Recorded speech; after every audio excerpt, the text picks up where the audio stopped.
Now I'm all hot. What were the viewer things that were, I don't want to say... like these ones? But then, like, it had, when you clicked it, it rotated. It was a round disc. It was a disc. Yeah, and it had, like, little slides in it, but it was an action-adventure... Not Pac-Man. He-Man. Or G.I. Joe or something like that. Which we kind of inherited. I had one that was like...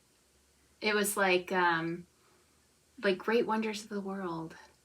Yeah, or national parks or something. And then lots of planes. Because we sort of inherited these from my uncles. My mom and her youngest brother are 15 years apart. Uh-huh. So then, and his wife is 7 years younger than him. So she's only 5 years older than me. So, like, I'm closer in age to her than he is to my mom. So we got a lot of his toys. Nice. End of story. I want to say, like, Magic Viewfinders or something. Oh, yes! Was that what it was? And Tiddlywinks. I was never a fan of Tiddlywinks. Well, Should we start this properly?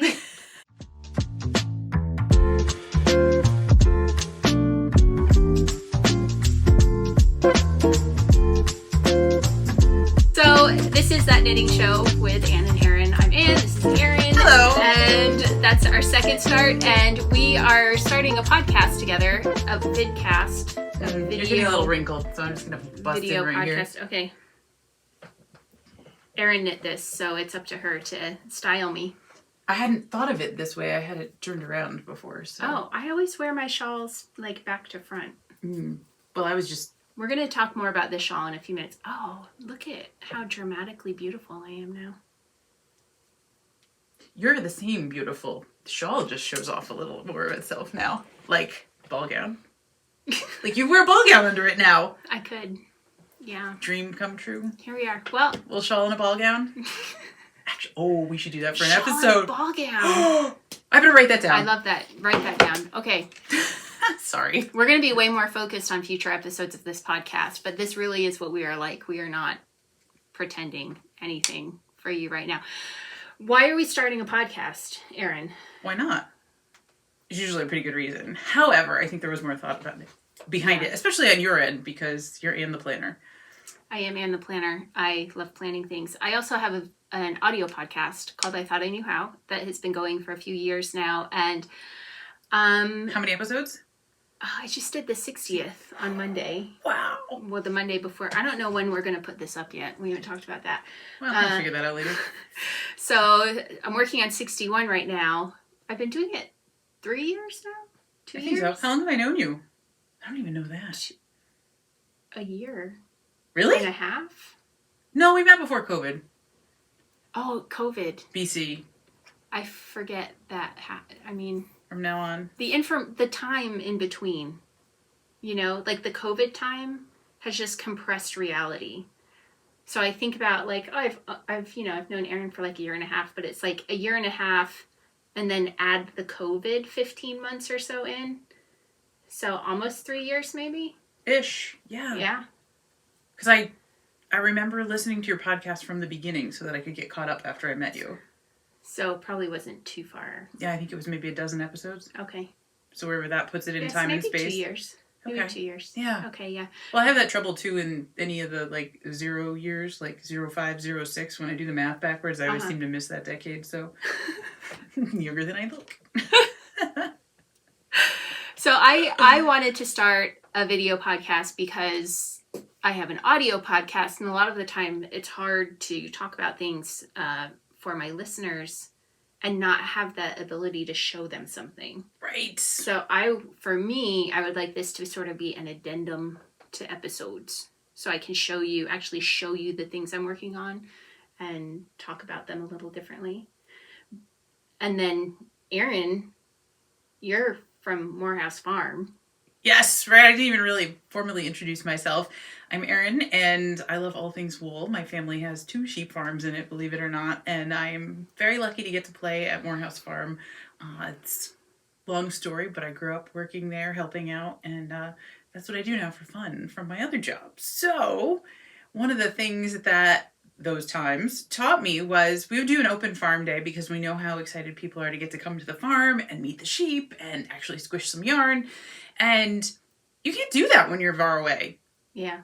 But nobody could come when it wasn't safe to be next to each other very close. So we did it on video. Anne was a host, and we wandered around, and Albrecht, the owner, told embarrassing stories about me from my childhood, and you got to see the environmental service that the sheep provide, and one of Margaret's favorite places to knit. She was the other co-founder of Morehouse Farm, and we got such positive feedback from people in Alaska, in Japan, in New Zealand, in China, in Switzerland. It was crazy. And there were like beginner knitters and expert knitters and knitting authors who were all in this cyber world together as we went around the farm. And they said, Erin, thank you for doing this, because we couldn't come otherwise and be participating in this because, you know, it's 4 plane flights on a good day from Alaska. Yeah. And this allowed us to get up early and participate in what you were doing. Thank you for including us. And I just thought, wow. How did I not know that before? So that's something that we wanted to be able to keep sharing. So thank you for being with us. And we're going to do more of that with Anne as our hostess. Yeah, and I just love Morehouse Farm yarn. And Erin's a good friend. So it's like, let's just do this whole thing together. And we'll see where it goes. And there we are. So I feel like and I have to admit something. I started an audio podcast because that's how I consume podcasts. I don't have a lot of time to sit down and watch podcasts. Sure. But as I was starting, you know, as a sort of early days, when people would hear I was doing a knitting podcast and it was audio, they would say, why are you doing an audio podcast? It's such a visual medium. And that's true. Where was I going with this? I don't know. You're really good with words, and I think that's something that a lot of people don't think about or as I forget what I'm trying to say. But to think about and develop in words, right? The same thing when I'm writing our newsletters from the farm. How do I show you a picture is worth 1,000 words, but I don't have room for 1,000 pictures. Yeah. Because I have that much stuff I want to share because it's that cool. So you're so good at describing things that I can picture them in my head when I'm listening to you in the car. I wasn't fishing for that. Thank you. No, but that's why I listened. I don't remember why I was talking more about that. This is called getting older. I'm discovering. I can't find my keys? Yeah, this is like things I was teaching a class the other day and I was demonstrating a technique and it was a Fair Isle, how to catch your floats. And I demonstrated how to catch the float with the dominant yarn not showing, and then I had to show how to catch your float with the non-dominant one not showing, and I went to do the other way and I couldn't remember. Like it totally left my brain, and it left my muscle memory, it left my brain. I was in the middle of teaching a class and couldn't do it. And the wonderful thing was the entire class was like women at the same stage of life, shall we say, and they were just absolute sweethearts about it. And it came back to me a few minutes later and we went back and talked, and did it. But I was just like, oh, this is what life is now. Well, I think that's also stage fright, right? Nah, I have none of that. I'll give you a pass here. That was the worst thing that happened all day. I'd be pretty happy with that. Anyway, let's talk about what's on the needles. All right. So I have 2 things I'm working on. You have 2 things you brought that you're working on. So let's do one each. Okay. And then one each. All right. So my latest episode was about Shetland lace. And I mentioned casting on the Lauren shawl by Gudrun Johnston, who is carrying on the Shetland trader business that her mother started to design. It's such an interesting story. Tell us. So Shetland lace was very much out of style by the mid-1900s, and Gudrun Johnston's mother, who I want to say was Elizabeth Johnston, I could well be wrong, and I will look it up, and if I'm wrong, I will put it under the screen here. How about Mama Johnston? Mama Johnston. She started the Shetland Trader, and her designs were, rather than using Shetland lace to design like giant square shawls like they had in Victorian times when it was like peak popularity, she used the designs to design dresses and sweaters and things like that. Ooh. So it brought it sort of into the modern age. And Gudrun, it has carried on the tradition. So this at first looks like a very traditional half shawl where you start with a triangle and then you pick up along the triangle and you knit these super cool. Knitting from a cone here. Yeah, I'm knitting from, this is Uradale's First Clip yarn. Iredale is an organic wool grower on Shetland.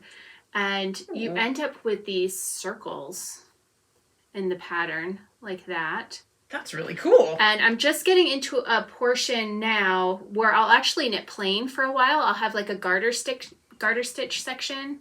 And then it will go back to these beautiful eyes. And then you finish off with a traditional border as well. So even though it's like traditional in shape, it's a triangle shawl and you have the general same construction, she's playing with it a little by having the garter interruption that I'm starting to work on now. And remind us of that name. This is the Loren shawl, Loren shawl by Gudrun Johnston. It's under the Shetland Trader is the name of the company. So that's my big project that I'm working on right now. I like to have a big project and a small project, and usually because the smaller projects I can take for like car knitting and things like that, and it works out easier. Yeah. Share one of your... All right, well, I'm writing that one down first because I keep seeing little parts of other designs that I think need to be something else. So, like, I saw that. That needs to be a sweater. Wouldn't that be beautiful? This is the Morehouse Merino one ply. It's so soft. Thinking already. It's so soft. All right. That's what I can do with my new colors. Okay, so what's this? This is called Lola. I'm actually wearing one which was not made for me, so it's a good thing you can't see how short it is for me sitting down. So I decided to start on one that would actually fit me. So this is made with our variegated, we call it lace. It's actually a light fingering, and my description is always, so Morehouse started having yarn spun before the Craft Yarn Council made the standardized chart along the way. So the mills called it lace, so we called it lace. Why confuse things? Well, fast forward and we add layers of complication and here we are. But 7 to 8 stitches to the inch gives you a whole lot of different things that you can do. And you've got lace shawls like what Anne's wearing, what she's working on, and then using it in a simple 2x2 rib gives you a sweater that shapes to your body instead of having to worry about decreases, increases, short rows, all that kind of stuff. So it's car knitting, right? I don't have to think about it. It's quick and easy. You don't have to be married to your pattern. And with the short row changes of color in our variegateds, this one's called Fantasy, it's actually not too busy for a sweater like that, which I really love because I like all the colors. If you haven't figured it out already. This is beautiful. So hopefully I'll be wearing them the next time you see me. That's lovely. Thank you. I like it a lot. I'm a sucker for like blues, greens, purples. So that's like really appealing to me right now. It's making me do weird things with my hands. Well, I see that and then I think like, oh, red. And then you have a gorgeous dress like Anne, which, by the way, you can't see under her shawl yet. She'll show it off later. Because you were one of the first people to do the 100-day dress challenge, weren't you?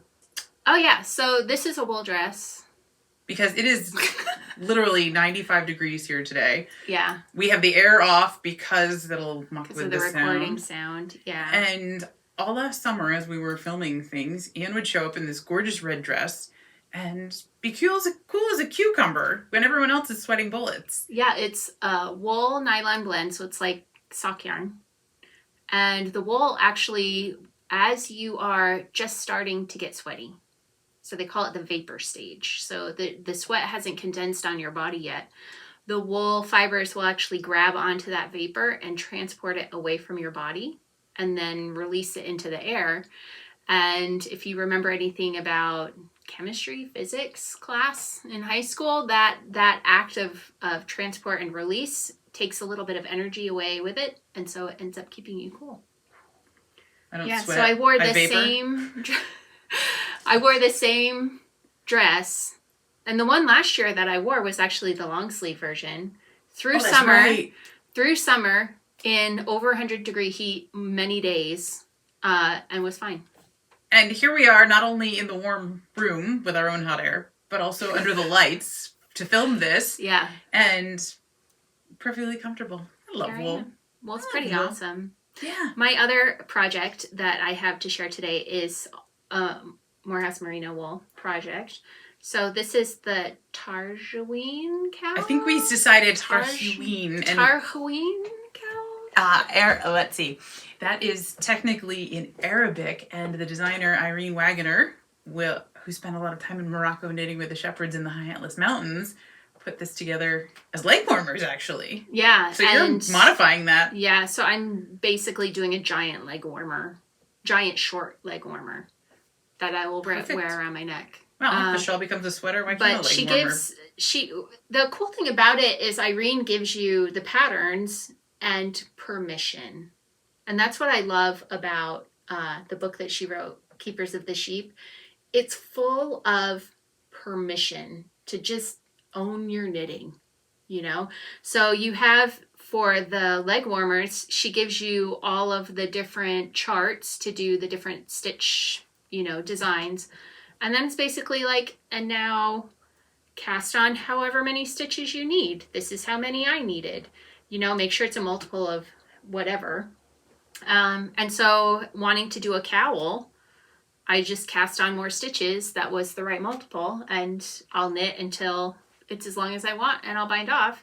I don't have to have a specific pattern to carry me through, and with the leg warmers, those who did the leg warmers, it's basically try it on periodically. And if you need to start increasing for your calves, because we all have calves and our legs get bigger, then in between the patterns, you have some plain rows and do some increasing there, and it'll fit you, And I love it. It's such a great book, Keepers of the Sheep. If you follow me at all, I won't stop talking about this book, but it really is a great book. And we did some awesome versions in the Morehouse Merino flock with our online learning community, and they were all so different because of whoever made them. So Barbie was doing a pair, I think, for her daughter-in-law. I hope I didn't ruin any holiday surprises. Surprise! But they were a shorter version, and then Yinging is a dancer, and hers came up over her knee, and cool. they were black and white. They were so striking. She did an awesome job on that, and they fit her perfectly. And she said that's always a challenge because I'm more petite than a lot of the patterns are written for, but given her not just the permission but the techniques to go off-roading, they fit her perfectly, and they're gorgeous. So that's fantastic. And that's what excites me so much about working with Morehouse Merino flock is owning your knitting, right? Being able to try and experiment these things. So the next project we're going to work on actually just came off my needles. It's this shawl, and I keep waffling between the names, right? Because first off, it's going to be a shawl from a recipe. It literally did come from my kitchen because after a friend of a friend, you know how you meet people in life, introduced me to natural dyeing and actually just giving me the impetus to start it. This came from an avocado, believe it or not. So Erin's avocado shawl could be one name, but the other one is, it's kind of shaped like a ram's horn. And if you know about merinos and you've seen the Morehouse logo, sorry, I'm just taking this right off of Anne, right? It's kind of shaped like that. So I'm also toying with the ram's horn shawl, but it's an asymmetric shawl. So we started a triangle, and what I want, so you can show the shape. I'm going to take it from you to make you another one, or make me another one. I want to make one. So as an asymmetric shawl, now I have to look at it to see which way. Your point is the start. I have a very long point over here. Yeah, so we start here, and first off, we need to figure out a stitch that we like, or really a fabric that we like, and that's part of making a shawl from a recipe, because you'll have yarn, I can tell you, get some Morehouse Merino lace. Oh, hold that on camera. That's what I made this with. But if you have a thicker version that you want to play with, let's turn that into a fabric you like so that you can use those beautiful skeins in a shawl. So our 2-ply sport, perhaps, is the way to go. So we're going to start here, and we're going to increase at different rates on different sides all the way up and keep on going until we run out of yarn, and it makes this beautiful triangle that doesn't quite match, which means if you're like me, just a little quirky and don't like things, like always perfectly colored inside the lines, because I was never very good at that, this is a shawl for you.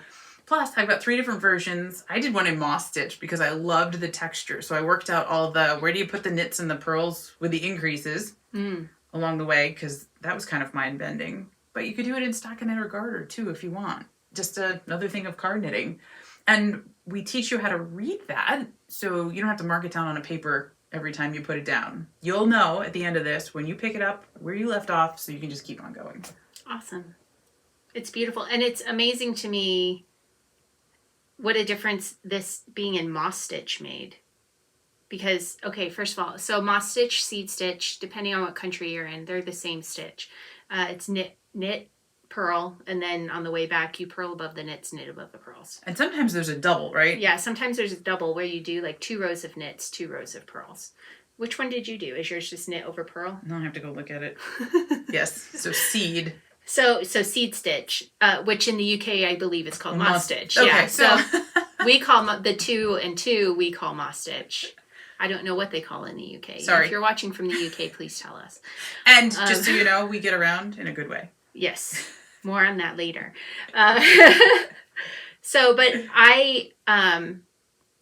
I don't know what I was expecting, but when Erin pulled this out, I don't know if you can see the texture, the difference that it makes. I mean, you can't even really tell that it's moss stitch because it's blocked so openly, but it's so different from garter. The effect is so different from just doing a plain garter. It's really lovely. Thank you. I like it a lot.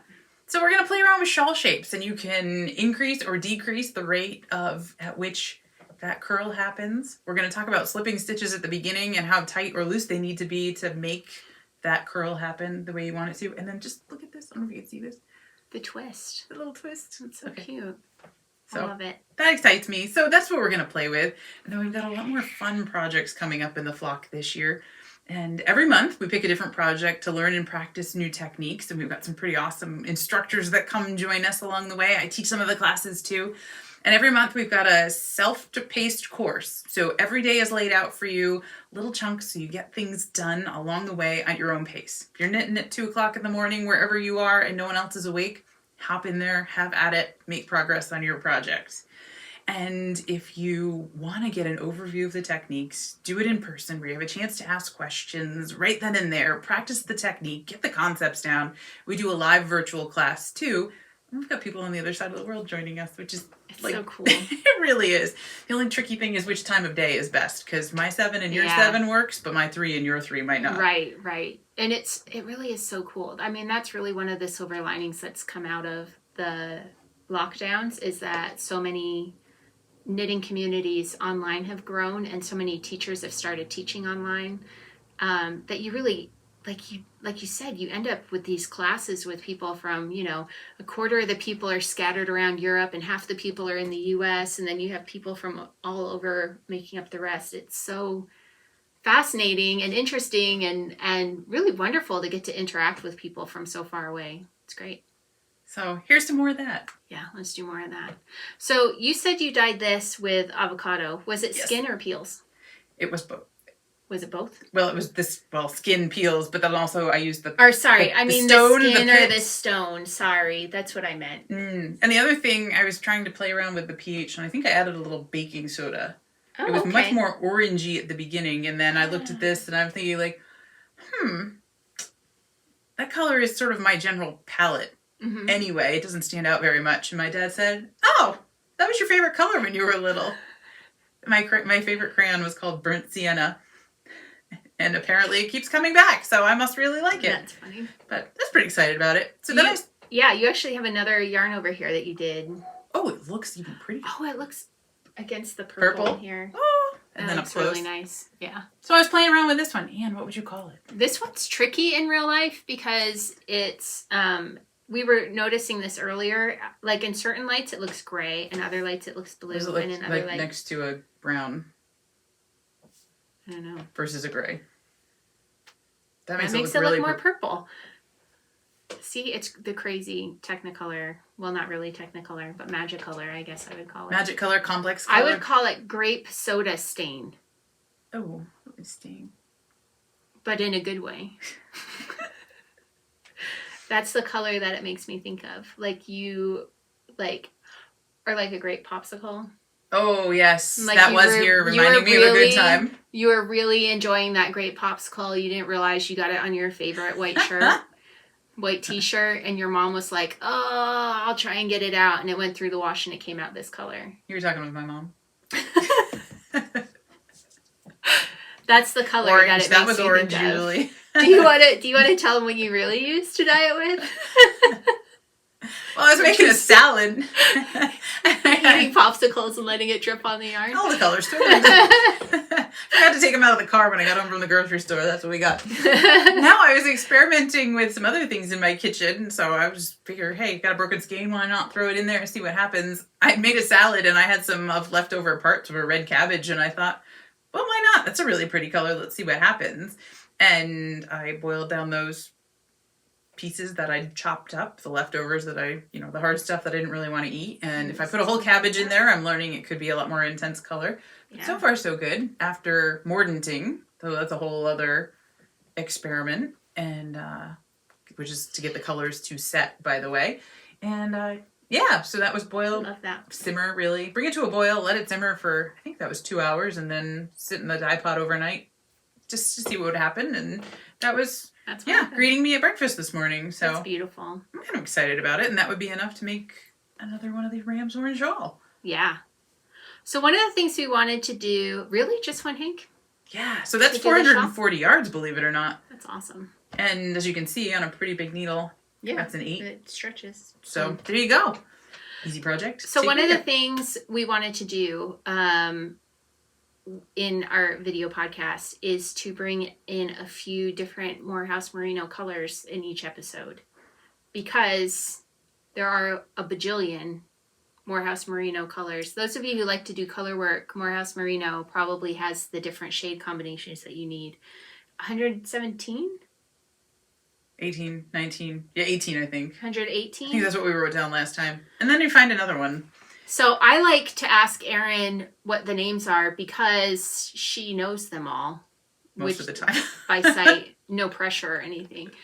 So she brought these to talk about today. But one of the things we want to do is I get to rename some colors. Okay. So what do you want to hear first? Are these binding colors renamings? Oh, it's like an alias. Can we put the AKAs on the website? Yeah, we should probably have put in your... This is blue, AKA Anne says it's really this. Well, let's see what other names you come from. Okay. Plus, we'll need some in reserve. Like, what would you call this, right? Grape soda stain. Because if we come up with or popsicle stain. It's lighter than lavender, but it's purpler than moonlit. It's like dusty, little dustiness to it. Yeah, and it's actually not, I'm going to say, what do they call that? Tonal now? Tonal. Yeah, it has like the gray, the purple. So. Going through it. Couldn't do it again if I tried, I'm sure. However. That's why you have to just dye a lot when you do it. Right. Sorry, honey, taking over the kitchen again. Okay. All right, so am I putting you on the spot? Yep. So I'm going to rename one because I don't want you to say the names yet until I have come up with my own name, because if it's the same thing, then that would be something. That would be amazing. All right. Okay, so I'm going to rename this one, and I'm going to call it Vermont Summer Sky. Ooh, very pretty. I've noticed, so I was in Vermont this last week with Adam. I was invited to do the I-91 shop hop early so I could talk about it on the podcast. And so, yeah, it was super awesome. I got to interview everybody, all almost all the owners. A few places I did like store manager people. Tell us, it's what, a dozen shops up and down? No, it's 9 shops this year. So we're sort of in the central part of it. So there's 2 south of us. Connecticut, by the way. In Connecticut, yeah, we're in Connecticut. There's 2 sort of in the New Yorkie area, in the New Haven area, Village Wool and Knit New Haven. And then coming up in this direction, we have U&U Fiber Arts. I can't name them all. This is going to be too hard. Can't do them all. How many were there up here? There were 4. So is Margie's one? Margie's was a really interesting interview. And then, Yarn Barn. Yarn Barn is the one in New Haven. Village Wool is up here. Okay. So that's 5. This is harder than the 7 Dwarfs. And then going further up, there's Webb's, Northampton Wool, which was very interesting because the owner, Linda, is in California at the moment. But she was like, no, I want to talk to you. Oh, so we did it by Zoom, and it was really fun. She was a really fun lady to talk to.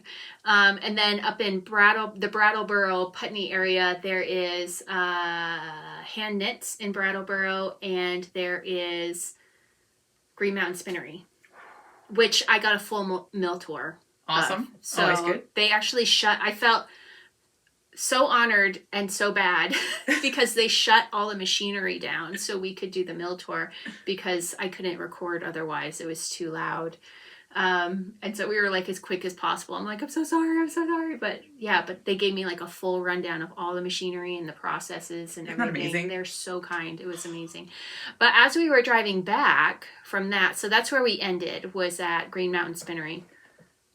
And as we were driving back, I noticed that the skies in Vermont, like at that more northern latitude, are just more brilliantly blue than they are down here. We have like a lighter blue sky, and they have like a really like richly blue sky like this. I always think that, and I realize I have my sunglasses on.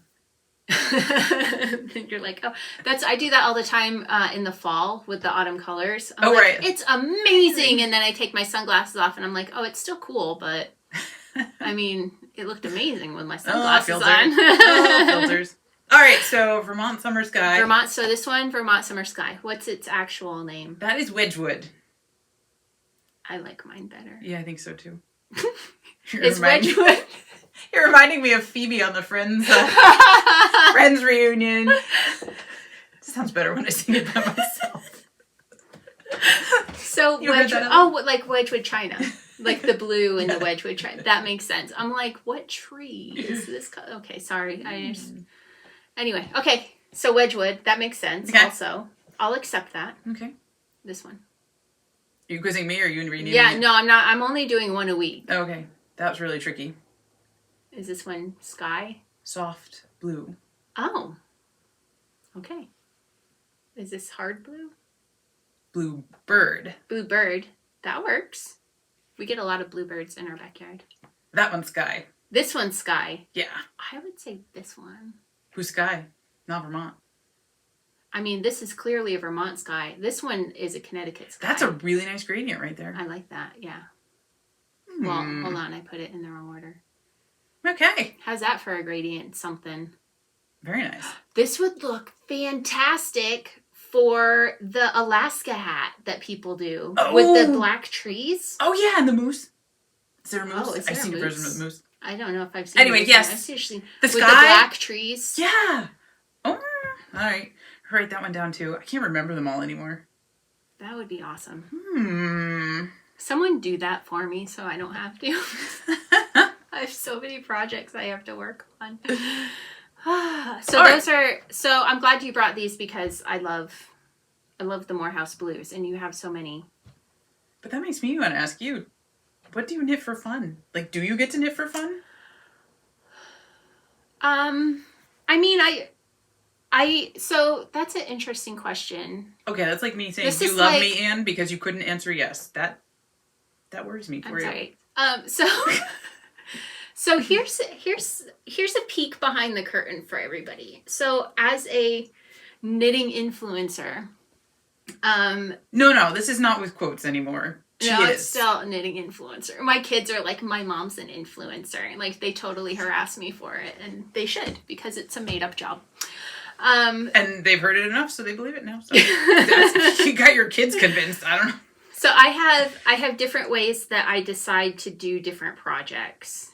So sometimes I will have yarn manufacturers who will approach me and say, we are promoting this yarn. If we give you the yarn, will you make something with it? And I say yes. And a lot of the times, because it's not a project I was planning on doing, it tends to be something that becomes a gift for someone else. Do you get to pick what you make? Just try this yarn and say what? Yeah, most of the time. Only one time have I been offered the yarn and they said, and we have this pattern line coming out for the yarn. We want you to knit with the yarn something from the pattern line. Okay. And at this, I think that was like last year, and I did some bags, like they were drawstring, you're going to the beach kind of bags. And cool. So that's what I did. I recently finished a felted yellow purse. If you go to my Instagram, I Thought I Knew How, you'll see that there. That was pretty cool. That was done by that I was approached by a company saying, can you use this yarn? And the agreement with that is that I will say positive things about the yarn, and I will, if I don't like the yarn for some reason, I will deal with the company. I don't put it on social media that I didn't like the yarn. What else? Yeah, and sort of like they give me like a time frame, like you have like 3 months to get this done in, and I need to post about it as I'm doing it, and yeah, it's a way for them to help market their product. So there's that. So that's one way. Another way that I decide on things is if I want to learn about a technique. So I will seek out a project to knit in that technique, and then and the reason why I want to learn about that technique is because I want to talk about it on the podcast, and so I want experience doing that technique to make that a more relevant thing for me to talk about. Like I have experience with it now, and now I can present the information. So like that reminds me, I totally forgot that I was supposed to bring her beginning brioche. Oh. Well, I totally I'm not ready for that yet. I'm such a bad friend. I need totally to do the brioche, but I'm like not in the headspace for that yet. So examples of that though would be the Shetland lace shawl that I'm working on now, because I wanted to talk. I have done some small projects in Shetland lace before, but I wanted to have something going again as I was researching Shetland lace, so that I would be focusing on the technique as I was learning about it. And then the third way is is like personal choice, but at the moment it's like I have so much yarn at the moment that I have this other goal going to do one big project a month to try and get through some of my yarn. I have fallen behind on that, and I'm working on getting to a place. I'm not catching up. I'm not going back and saying, okay, I've missed 2 months, so now next month I have to do 3, because that would be ridiculous. Kind of stressful. I can't Not so fun. do that. So a couple of the projects I wanted to do this year are like getting back burnered again. And I'm just going to pick up here like July. We're doing this June 30th. July's tomorrow. Right. I'm going to start working on the July project, I think. And just the 2 I missed, they can go back into stash. But those, those are the ones that get set aside if I have to set something aside to fill a commitment or do something like that. So yeah, but I knit a lot. I have to knit a lot because as a knitting influencer, I have to be producing things to talk about and to show people and to help people promote and to do. So I very rarely drive. My husband drives. And he's very supportive. So if he knows I have to go somewhere, he will take me. So I can knit in the car. And it's not like, I know from the outside, it's like, oh, he always drives her everywhere, like 50s marriage kind of situation. But that's not it. It's like, I drive, I'm fine with it. But he's like, it's more time for her to do. But she drove the farm last time, so I could knit. Yeah, we do that for each other. I think I was trying to finish something I needed to wear. You were like finishing as we were going. Yeah. Guilty. And like I knit in meetings, and I like never watch anything without knitting. I knit in movie theaters in the dark. By feel? Yeah. So I always have some, like I said, I always have a smaller project. The smaller projects are usually ones that I can work on without looking at them. And so, or just a project I can knit on without working on it, without looking at it. And I will sit there and knit through a 2.5-hour movie in the dark. Perfect. I'm always knitting. I had an arm injury, and I thought it was because of all my knitting. It was totally unrelated. Good. But I was like, oh no, what am I going to do? Yeah. And I'm not nearly as disciplined. So you're still very, very prolific knitter, though. Yeah, but it's more like, oh, let me do this all day today, and then 15 minutes tomorrow, and then not for 4 days or whatever, just as it comes out. So whatever the mood strikes me, like, hey, we need some thrummed mittens for this fall when we show things off at Rhinebeck, know, and our open farm day, which, can we move on to that? Yeah, let's talk about this. Was like, we hadn't planned on talking about my whole monologue there at all. So this. Yeah, but I mean, hey, we got a lot of things coming up. So Yeah. when I said before we get around in a good way, that is really what we do because we both love to travel. And so we have that in common, first of all. And then it seems that we've been to different places. So as Anne's putting together another thing that she does, the Online International Fiber Festival, which before anyone else thought of it, she set one up online. And I think someone else was racing you, but you beat them. So this is the first international. Beat them all.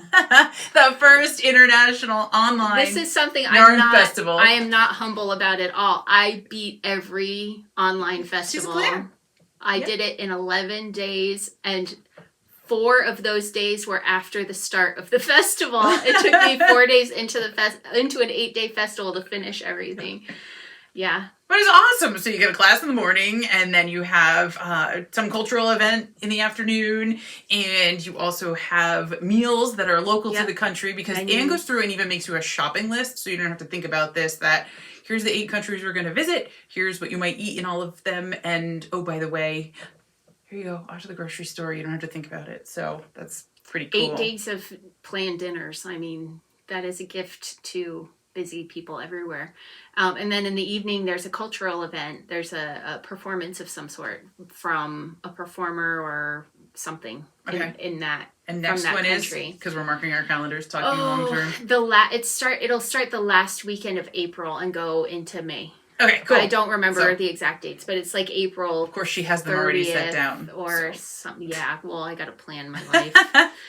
Gotta plan my life. But because the other thing that's happening, as an outshoot of that, I'm starting to put together tours for knitters. So the first tours are called the Makkin Our Way Through Shetland. Sorry, thank you. I'm so glad you're here. Makkin Our Way Through Shetland tours. I'm working with Island Vista Shetland, which is a Shetland-based tour company, and we have 2 week-long tours. Yeah. One is focusing on Fair Isle knitting, and the next one is focusing on lace knitting, Shetland lace knitting.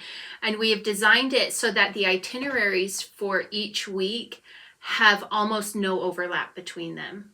So if you want to stay for both weeks, then the second week has, I think, 2 things that overlap. And these are jam-packed. Like, if you're going to make the trip to Shetland, I want to make sure that you experience Shetland. So it's we have lessons lined up, we have shopping opportunities, there are times to get out in nature, we have people who will be speaking to us, and it is a busy trip. We are there to learn and experience and see what we can. And originally we were going to run them in August of this year, but we still can't get into the UK without quarantining, so we have moved those dates. And now in 2020, we are actually going to run each tour twice. So the first is in May, 2 weeks in May, and then 2 weeks in August. And the people who put down their deposits for this year, they're getting first choice when they want to join with us. And then on July 6th, we will open it up to anyone who wants to register and join. Awesome. And Erin's coming on at least 1 week. Yes, and May. I feel like I should be on your first week, which would make it Fair Isle, right? Yeah, Fair Isle's the first one, right? Yeah. Got to be there at the beginning. Yeah. Because you're the first at something, right? So we're the first at something. Little did we know when this happened that Margaret and Albrecht were the first people to bring superfine merino sheep to America. Isn't that amazing? I get goosebumps every time I tell people that, because there weren't merinos around anymore, right? It's crazy to read about the history of merinos in America. Like in the world. So they were sent over by they were a gift, right? They were a gift from an ambassador of Spain or Portugal or something. There's a lot of politics sent the merinos over. They first came to Connecticut. I didn't realize that. They were first in Connecticut. And then they sort of took off in Vermont, and by like 1830s or something, there were more sheep in Vermont than there were people, by like millions. There were millions of sheep in Vermont. And then it was like there were so many that it collapsed. The market collapsed. Civil War came. They needed wool for the uniforms. Again, wool market took off. And then it was like slow trickle down again. Well, it's really tricky as synthetic fibers were being Yeah. developed, and we were joking about toys from the 70s earlier on, but a lot of stuff happened with synthetic fibers at that point, and some of us won't want to talk about that anymore. Yeah, they're not all that comfortable and sometimes flammable. Yeah. So anyway, and we're learning more and more about the negative aspects of them too, like microplastics ending up in the oceans. Like a lot we hear about microplastics and people think it's coming from detergent bottles and stuff. A lot of it's coming from our laundry getting washed out of our machines with the water, and step by step it ends up in the ocean. And just with the proliferation of those types of fabrics it started in the 60s, certainly through the 70s, there really wasn't a market for wool anymore. And that's what is just always, when you talk about someone's life work, Margaret Lohr and Albert Pichler decided this is what they were going to do because she learned how to knit as a school child in Switzerland and was one of those people that could see something and replicate it. And then there it goes, right? And she could write down the pattern so we could knit it too. Like that is a gift. And then Albert always loved the outdoors and always loved livestock and working with them. So it was just a natural partnership. And they insisted when they moved out of New York City that the sheep were going to have to carry their weight around the farm, right? This wasn't a retirement project. So they said, we're going to build the foundation of our flock with the best merinos we can find.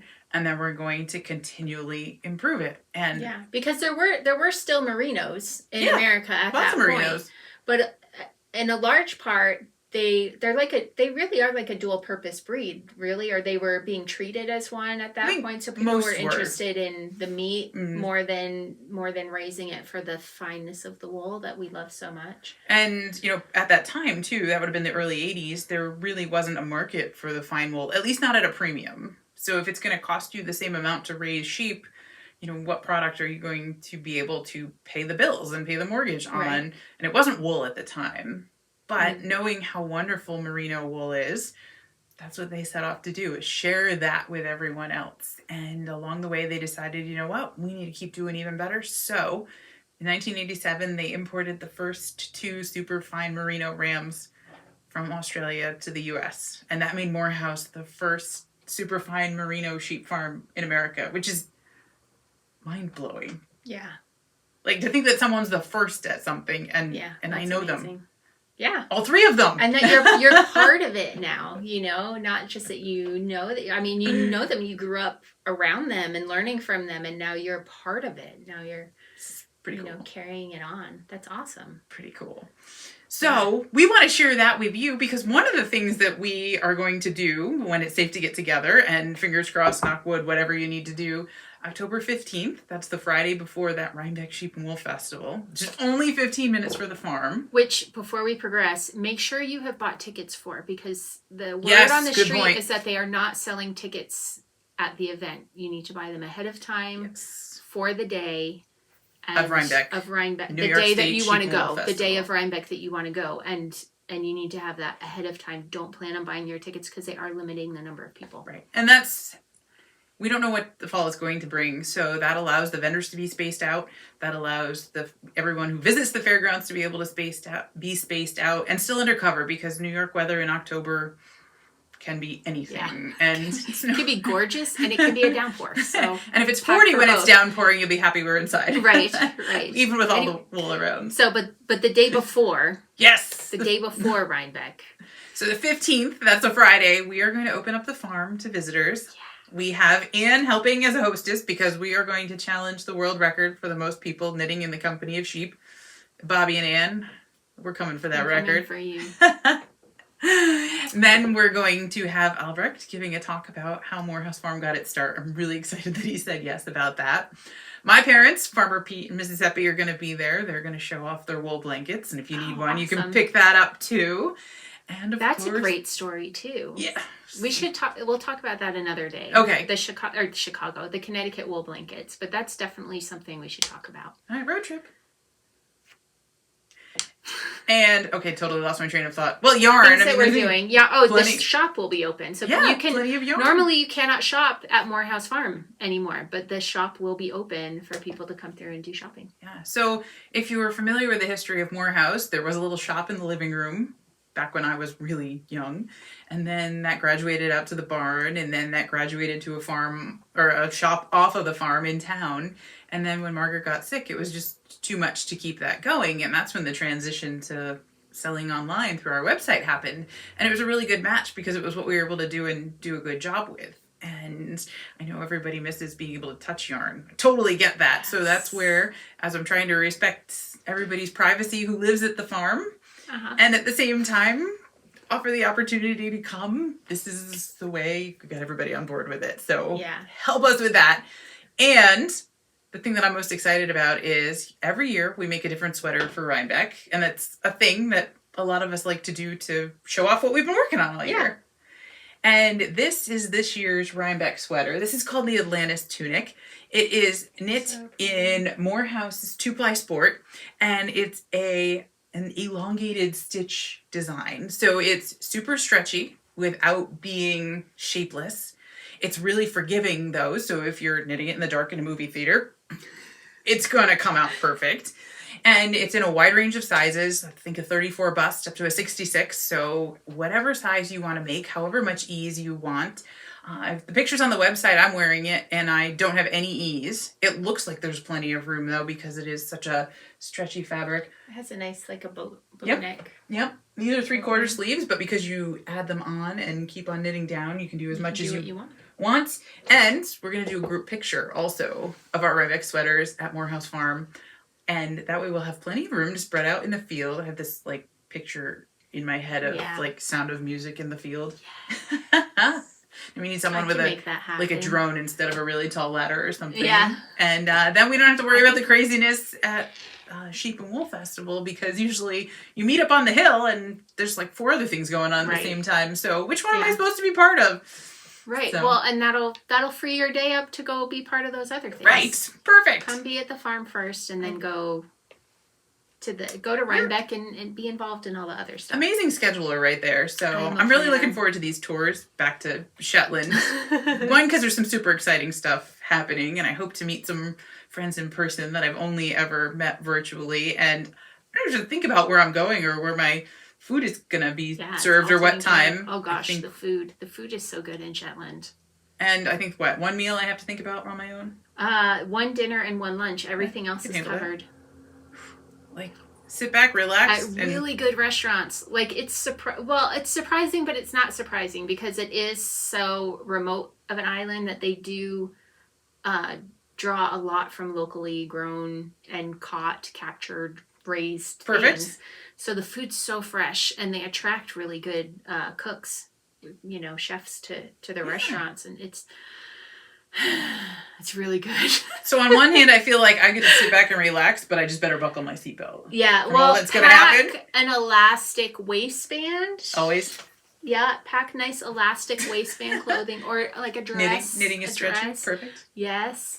And then just come ready to. Because we have morning, afternoon, and evening planned for every day. I mean, we're not going to push you to death. We want you to enjoy yourselves, But the evening events are all calm and relaxed things. But we're going to get out and we're going to experience it. I'm sorry. I've looked at some of the other tours that are available for Shetland. They do not offer nearly as much as we are offering. You would have to go on your tour, and then you'd have to stay for like 4 more days to fit in all the stuff that we're also fitting in. Which I just might, because I asked Anne would I be able to see sheep shearing when I was there, and she warned me that I might get put to work. So that's not going to be an extra day. Right. You'll need a day or 2 to recover before you get on the plane too. Though the sheep are smaller, so it might be easier. That means they are squirmier. Oh no. I have not sheared a sheep. I don't know. Well, we can start to fix that too. But can't practice on my customers. Fine. Now, as we say when we teach people to shear sheep, right? We have to make sure that we go slow and do a good job because you're working with a moving target. Yep. At the same time, you need to keep everybody safe and everybody comfortable. And that yarn's going to become Morehouse yarn too. So it needs to be done right. Yeah, make sure you know what you're doing. So yeah. What's coming up in the flock? What's the next project that the flock group is going to be working on? All right, so I've lost track. I want to know what's coming up next. So July, we're going to be working on the ram's horn shawl. So we're taking a taste of shawl design, meaning what shape do you want, matching it with a fabric that you want to turn it into something that is really a recipe of your own. And Nice. that pattern will work on any weight yarn. That pattern will work with any size needles. We're going to figure out putting them together. And if you happen to want to dye some of your own, we can play with that too. I even have been experimenting with speckles from Kool-Aid. Nice. And so we have a few of the natural shades here in front of us. So of course you can dye on natural, but What do we call that one? this one? Because those are all natural. Oh, what do you call it? Cloud? I don't know. White. White. And then what's this one? Oatmeal? Yeah.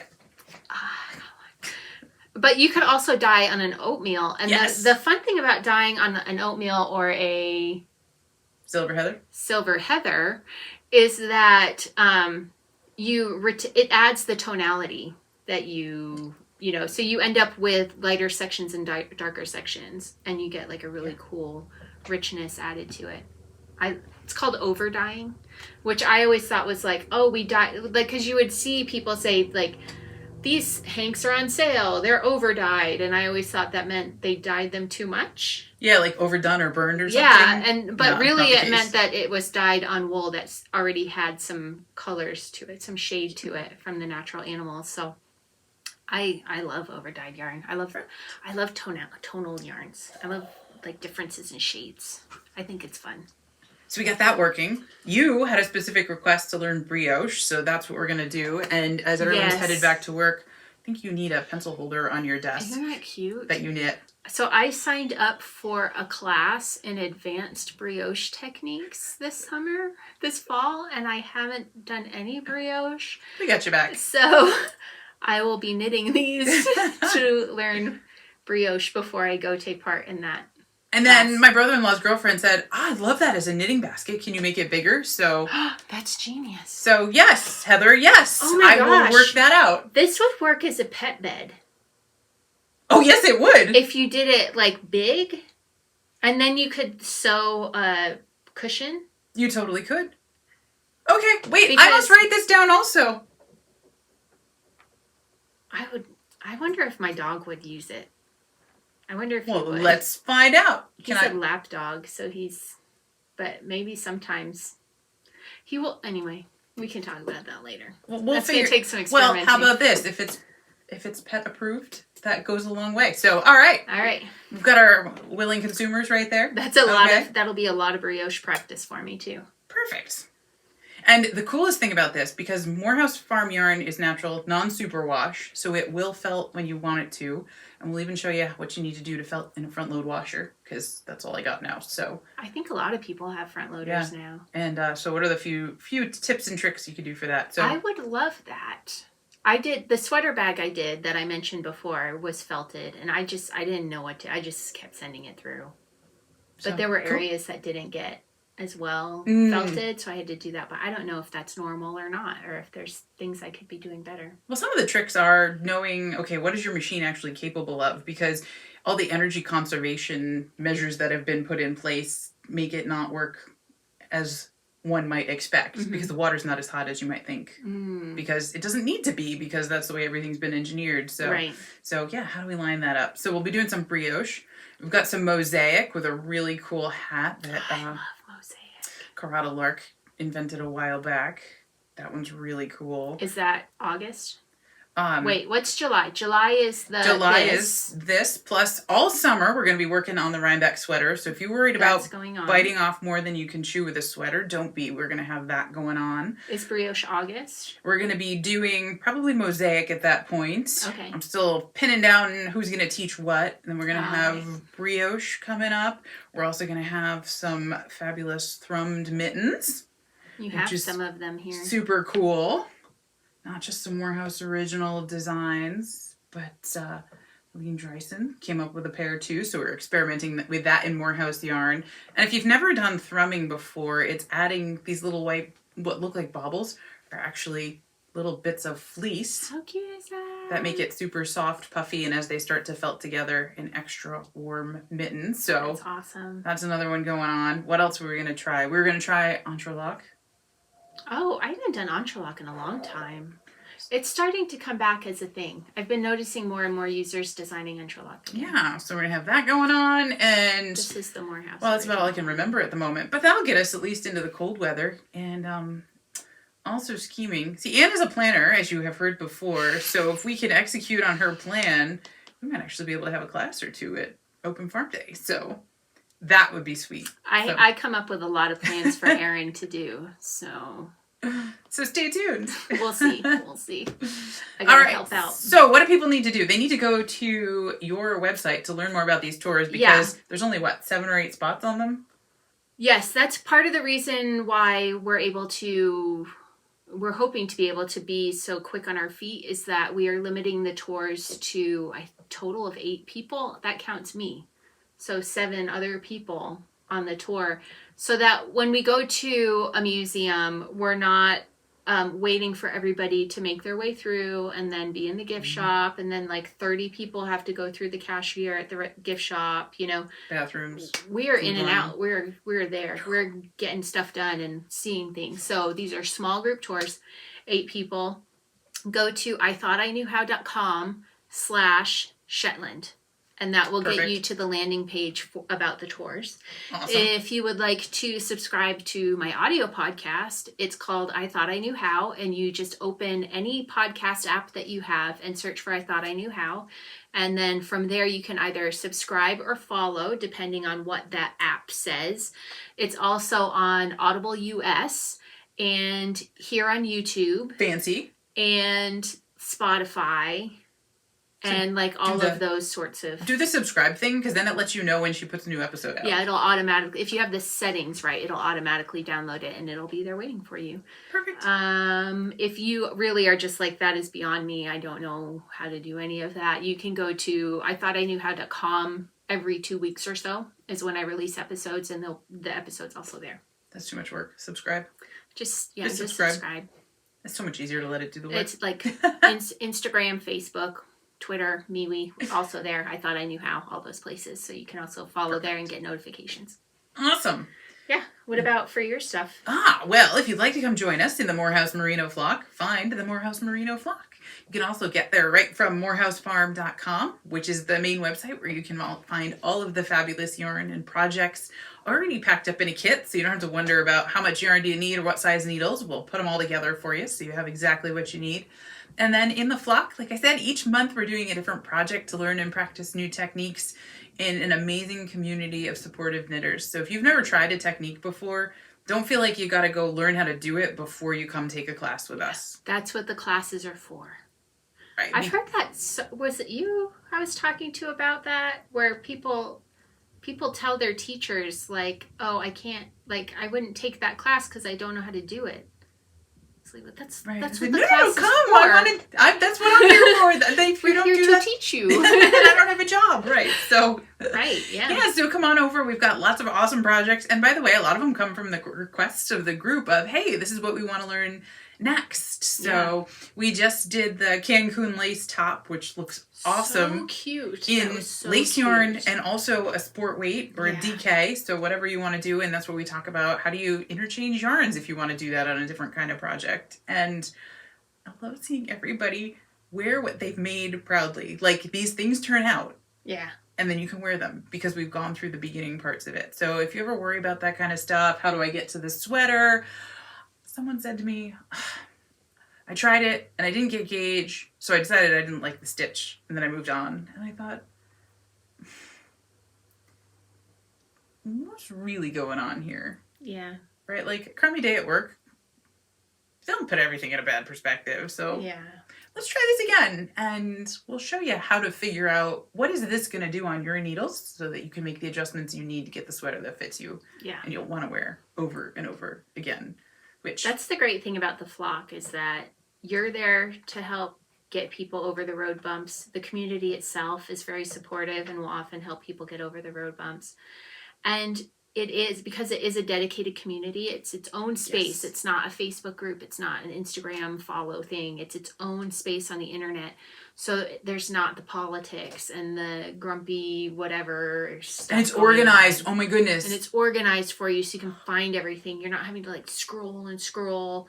Erin's able to put all the classes together as a class group. It's really easy. It's so much easier to use.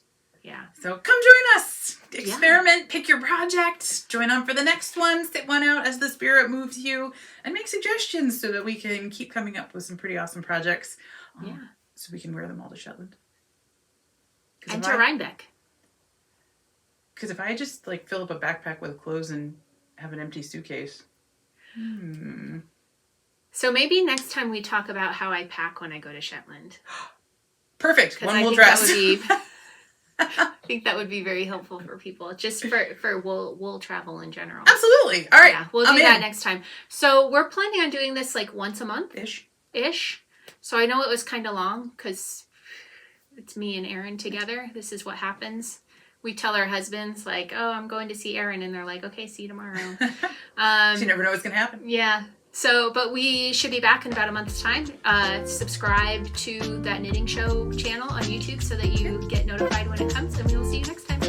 Bye, everybody. Bye.